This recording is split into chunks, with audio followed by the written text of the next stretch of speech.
우리 함께 찬송가 267장으로 함께 찬양하시겠습니다. 찬송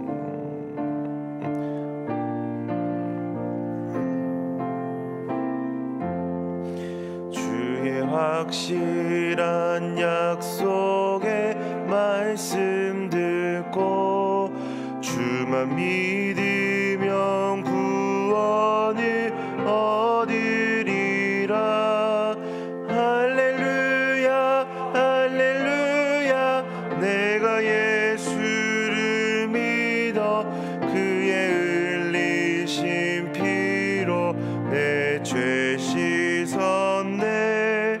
할렐루야 할렐루야. 내가 예수를 믿어 그의 흘리신 피로 내 죄 씻었네. 나의 갈 길이 험하고 위험하나 항상 예수의 도우심 믿고 가네. 할렐루야 할렐루야. 내가 예수를 믿어 그의 흘리신 피로 내 죄 씻었네. 할렐루야 할렐루야. 내가 예수를 믿어 그의 흘리신 피로 내 죄 씻었네. 주의 보좌에 천사들 둘러서서 우리 구주를 높이어 찬양하네. 할렐루야 할렐루야. 내가 예수를 믿어 그의 흘리신 피로 내 죄 씻었네. 할렐루야 할렐루야. 내가 예수를 믿어 그의 흘리신 피로 내 죄 씻었네. 예언자들과 왕들도 반열대로 황금길 따라 나와 찬송하네. 할렐루야. 내가 예수를 믿어 그의 흘리신 피로 내 죄 씻었네. 할렐루야 할렐루야. 내가 예수를 믿어 그의 흘리신 피로 내 죄 씻었네. 우리 모두 다 그 반열 뒤따르며 함께 즐거운 찬송을 부르리라. 할렐루야 할렐루야. 내가 예수를 믿어 그의 흘리신 내 죄 씻었네. 할렐루야 할렐루야. 내가 예수를 믿어 그의 흘리신 피로 내 죄 씻었네. 아멘. 함께 하나님의 말씀은 요한계시록 4장 말씀입니다. 요한계시록 4장 1절에서 11절까지의 말씀입니다.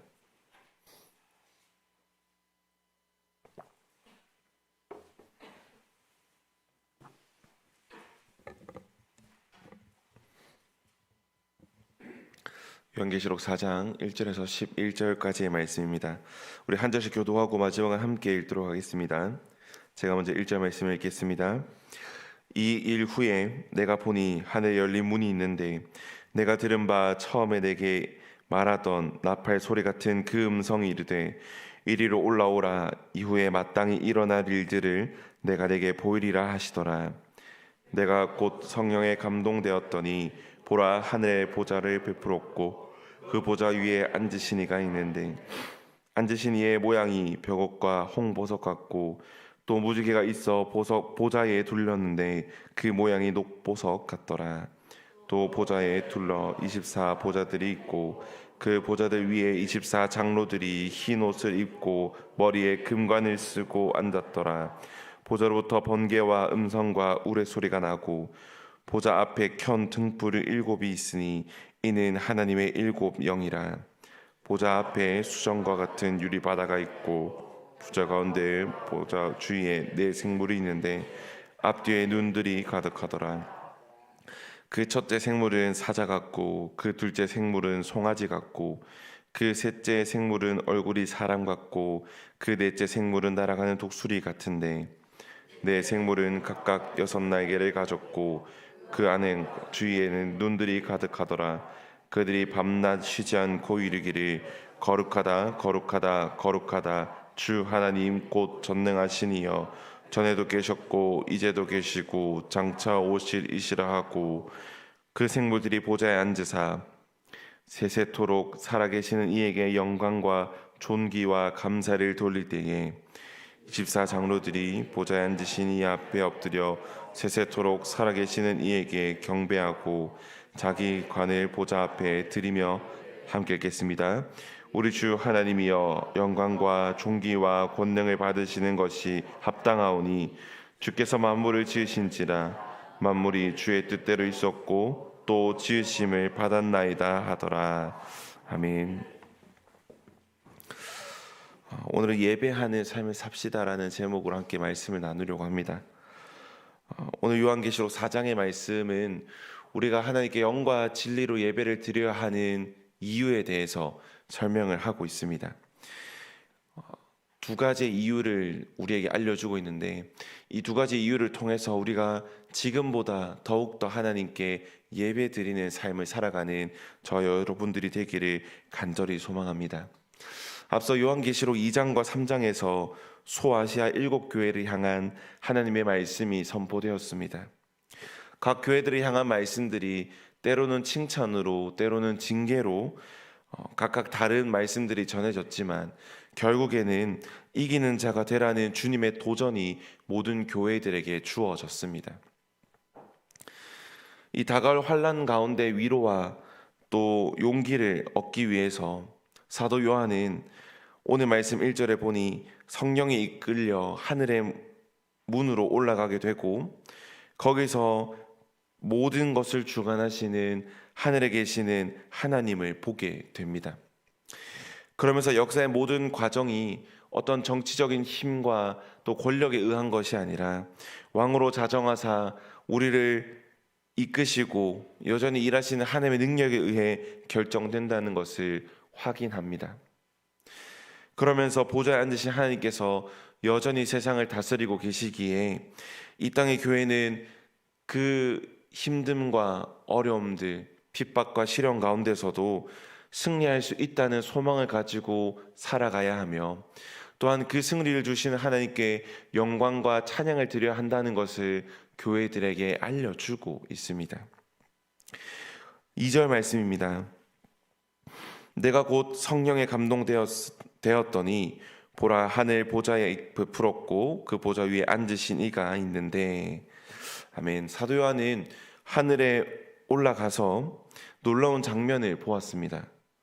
계시록 1장 19절에서 주님이 요한에게 장차 될 일들을 기록하라라고 명령하시는데 지상의 일을 교회들에게 말씀하셨다면 이제는 마땅히 일어날 일들을 사도 요한에게 보여주십니다.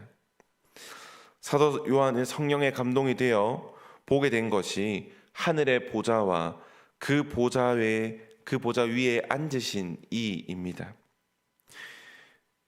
여기서 보좌에 앉아 계신 분은 성부 하나님입니다. 하나님께서 보좌에 앉아 계신다라는 것은 하나님께서 온 우주와 역사를 통치하시는 왕이다, 심판자이다라는 의미입니다.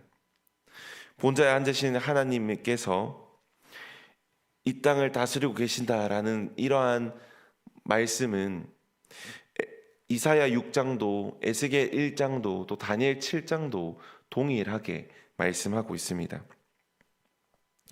사도 요한이 본 이 하늘의 보좌는 지상에 있는 보좌와 대조를 이루고 있습니다. 당시 지상에는 로마 황제가 최고의 권력을 누리고 있었고, 황제는 자신에게 주 하나님이라는 칭호를 사용하라고 할 만큼 모든 이 로마 제국의 백성들에게 숭배를 받는 그러한 위치에 있는 자였습니다. 이러한 상황 가운데 사도 요한은 하늘에 있는 보좌에 앉으신 이를 보았습니다. 우리는 이 장면을 이 당시의 사람들의 시선과 눈으로 살펴보아야 합니다. 세상의 권력의 중심에 있는 로마의 황제로 인해서 교회는 조롱당했고, 무시당했고, 박탈당했고, 핍박당했고, 시련을 당했습니다. 그 시련의 강도는 날이 가면 갈수록 커져만 갑니다. 언제 죽을지도 모르고 언제 잡혀갈지도 모르는 그런 상황 가운데 있습니다. 로마 제국에 살고 있는 모든 사람은 로마 황제가 로마 제국을 다스리는 것이 굉장히 당연했고, 로마 제국에 있는 모든 사람들은 로마 황제가 주 하나님이라는 것을 부정하지 않은 상황이었습니다. 그런 상황에서 사도 요한은 유배로 끌려가게 되고, 성도들은 계속해서 시달림에 당하고 있는 그런 상황입니다. 그런 상황 가운데 사도 요한은 하늘 보좌 위에 앉으신 하나님을 보게 된 것입니다. 그리고 그 하나님께서 이 세상의 진정한 왕이라는 것을 확인하게 되고, 그것들을 교회들에게 전해주고 있는 것입니다. 이러한 하늘 보좌 위에 앉으신 하나님에 대한 설명을 들었을 때 사도 요한뿐만 아니라 그 말씀을 들은 백성들은 그 말씀으로 인해서 은혜를 받았고, 그 말씀을 통해서 위로를 받았습니다. 하나님께서 교회를 떠나시지 않으셨다는 사실, 세상 모든 풍파를 뛰어넘는 그런 악함 뛰어넘는 하늘의 보좌 위에서 우리를 지키고 계시고 우리를 여전히 바라보고 계신다는 그 사실이 그들에게 큰 위로의 말씀이 되었을 것입니다. 또한 이러한 말씀이 우리에게 동일하게 주어집니다. 사랑하는 성도 여러분, 우리가 살아가는 세상이 선과 악으로 나눌 수는 없지만, 무조건 세상이 나쁘다라고 얘기할 수는 없지만, 우리가 살아가기에 굉장히 녹록지 않는 세상입니다. 그런 세상 속에서 여전히 우리가 넘어설 수 없는 그러한 시련과 고통들이 다가오고 있고, 우리를 향한 많은 보이지 않는 권력들과, 또한 우리가 살아가기에 때로는 어려움으로, 때로는 핍박으로, 때로는 유혹으로 다가오는 많은 일들이 있습니다. 그러한 일들 위에 하나님께서 보좌에 앉아 계시고 그러한 것들을 심판하시고 그런 것들을 다스리시고 통치하신다는 이 사실이 우리에게 큰 위로가 되기를 간절히 소망합니다. 하늘 보좌에 앉으신 하나님이 계시기에 우리가 여전히 이 땅을 살아갈 수 있고, 또한 그분이 우리를 바라보고 계시기에 우리는 이 세상에서 이기는 자의 삶을 살아갈 수 있는 것입니다. 이러한 복된 소식으로 말미암아서 우리가 하나님을 영과 진리로 찬양하는 첫 번째 이유를 깨닫게 되기를 간절히 소망하며, 또한 이러한 예배자의 삶을 살아가는 저와 여러분들이 되기를 간절히 소망합니다. 두 번째는 이 4절부터 시작하여서 10절의 말씀에 이르기까지 24장로들과 네 짐승들의 모습들을 살펴보면서 우리가 하나님을 찬양해야 하는 두 번째 이유를 살펴보기를 소망합니다. 4절과 5절 말씀입니다. 또 보좌에 둘러 24보좌들이 있고 그 보좌들 위에 24장로들이 흰 옷을 입고 머리에 금관을 쓰고 앉았더라. 보좌로부터 번개와 음성과 우레소리가 나고 보좌 앞에 켠 등불 7이 있으니 이는 하나님의 7 영이라. 아멘. 사도 요한은 환상 가운데 하늘 보좌에 앉으신 하나님의 영광을 보았을 뿐만 아니라 그 주변에 하나님을 경배하는 24장로들과 네 생물들, 네 짐승들을 보고 그들의 찬양 소리를 듣게 됩니다. 하나님 보좌 주위에는 24개의 보좌가 있는데 거기에는 24장로들이 있고 그들은 흰옷을 입고 머리에 금관을 쓰고 있습니다. 여기에 등장하는 이 장로들의 모습이 앞서 라오디게아 교회에 말씀하실 때 보좌에 앉게 해주겠다라는 말씀과 사대 교회에 흰옷을 입게 해주겠다라는 말씀, 그리고 서머나 교회를 향해서 면류관을 주겠다 하는 그 주님의 말씀이 떠오르게 됩니다. 이들의 역할에 있어서 요한계시록 안에서는 성도와 구분된 역할로 존재하고 24장로를 구약과 신약의 구속함을 받는 하나님의 백성을 대표하는 어떤 존재로 보는 것이 조금 타당해 보입니다. 이들은 요한계시록 전체에 걸쳐서 하나님 앞에 엎드려 경배하는 이들로 묘사하고 있고 두 번에 걸쳐서 그들 중 한 명이 해설자의 역할을 하고 그들이 성도들의 기도를 하나님께 올려드리는 일에 동참하는 일들을 한다라고 요한계시록에 기록되어 있습니다. 또한 5절 말씀에 나오는 번개와 음성과 우레 소리는 이 하나님의 거룩과 영광을 나타내는 표현입니다. 이 표현은 출애굽기 19장에서도 동일하게 등장을 하는데 하나님께서 시내산에 나타나셔서 이스라엘 백성과 언약을 맺으실 때 그때 하나님께서 이 땅에 강림하실 때 이 동일한 현상이 있습니다. 번개와 음성과 우레 소리가 그 시내산 가득히 임하는 것을 성경은 표현하고 있습니다. 이 번개와 음성과 우레 소리는 하나님의 심판이 벌어지는 곳에 반드시 일어나는 현상이기에 세상을 향한 심판이 보좌에 앉으신 하나님부터 시작된다라는 것을 우리에게 알려주고 있는 것입니다. 또한 이후에 보좌 앞에 켠 등불 7은 하나님의 영이라고 소개를 합니다. 이 7 등불은 성령님과 관계가 있는데 스가랴 4장에 이 말씀이 등장하게 됩니다. 스가랴 4장에서 7 등불이 새 성전 건축의 어떤 원동력이 되는데 이러한 표현으로 말미암아 이 하나님의 7 영은 하나님의 통치와 구원의 계획을 성취되는 어떤 원동력이라는 사실을 우리가 알게 됩니다. 또한 6절 하반부부터 8절까지 이르러서는 이 네 가지의 짐승, 네 가지의 생물에 대한 표현이 등장하는데 하나님께서 앉아 계신 보좌 주위에는 이 네 생물들이 있는데 이 네 생물의 모습들은 에스겔 1장과 이사야 6장에 등장하는 스랍과 또 그룹의 모습들과 동일합니다. 에스겔은 바벨론 포로에 잡혀가면서 그발 강가에 앉아 있을 때에 환상을 보게 됩니다. 이는 이동식 전차 보좌를 타고 오신 여호와 하나님의 영광의 형상을 보고 그 보좌를 모시고 있는 네 생물의 형상을 보는데 각각 4개의 날개를 가지고 있고 사자와 소와 독수리와 사람의 네 얼굴을 가지고 있는 모습들을 보게 됩니다.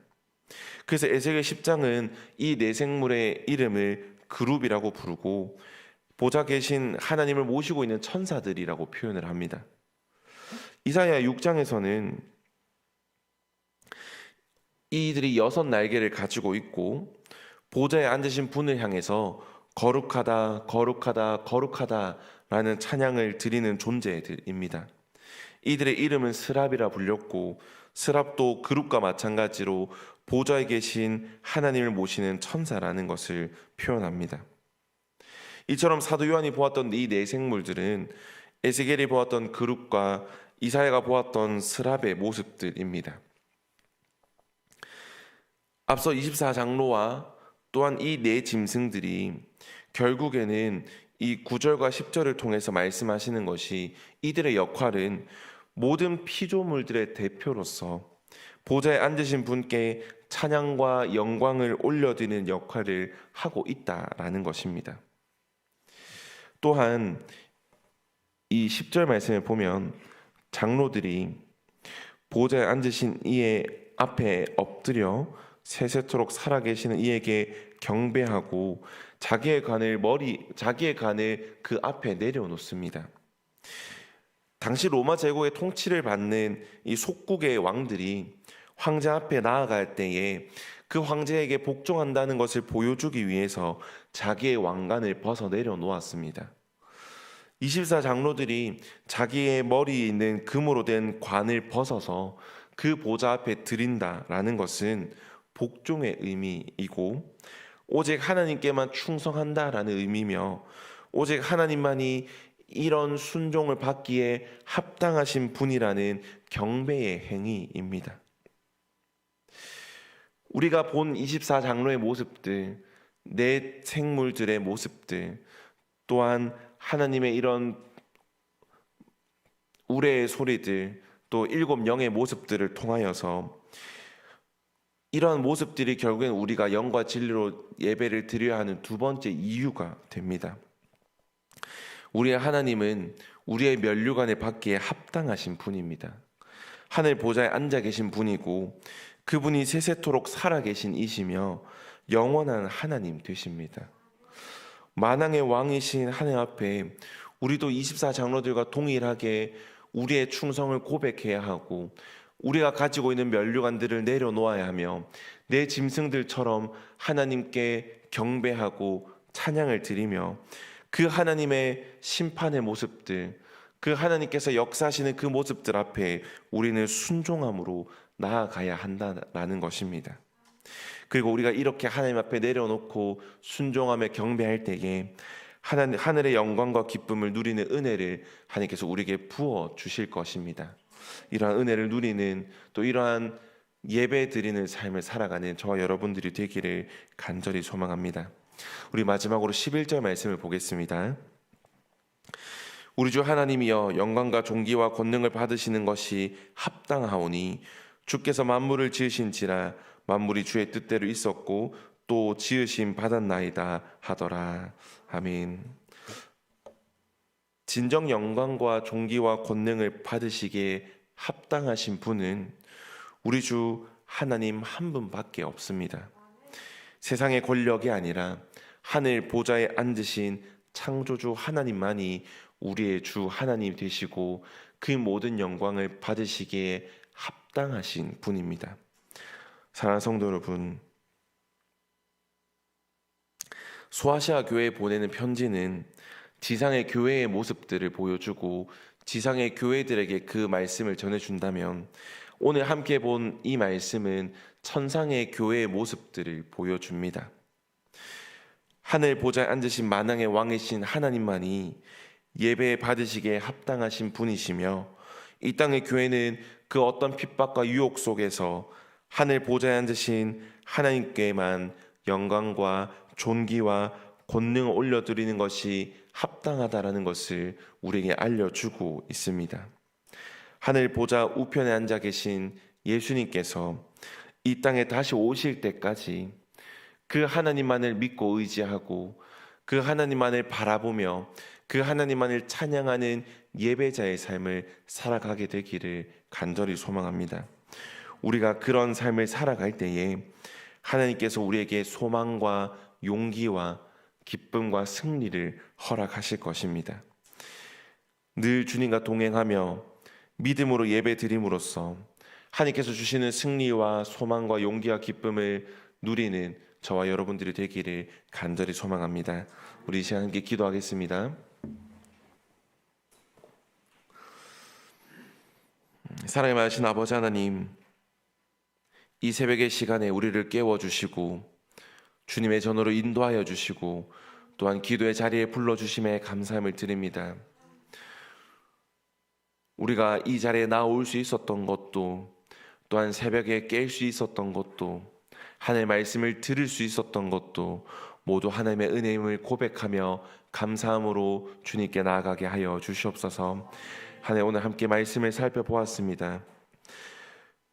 하늘 보좌에 앉으신 하나님께서 또한 그 우편에 앉아 계신 예수님께서 우리를 지켜보고 우리를 보호하고 이 땅의 모든 것들을 다스리고 계신다는 그 사실들이 우리에게 큰 은혜와 큰 위로가 되기를 간절히 소망합니다. 때로는 우리가 삶을 살아갈 때에 쉽지 않은 삶들을 살아갑니다. 그 가운데 하나님께서 우리를 지켜보고 계시다는 그 사실들이 큰 힘이 될 수 있게 도와주시고 그 하나님만을 바라보며 나아가는 우리의 삶들 되게 하여 주시옵소서. 또한 우리의 하나님께서 찬양과 영광 받으시기에 마땅하신 분이라는 것, 합당하신 분이라는 것을 우리가 봅니다. 또한 그 하나님께 예배 드리는 것이 당연한 것임을 우리가 말씀을 통해 보고 배웁니다.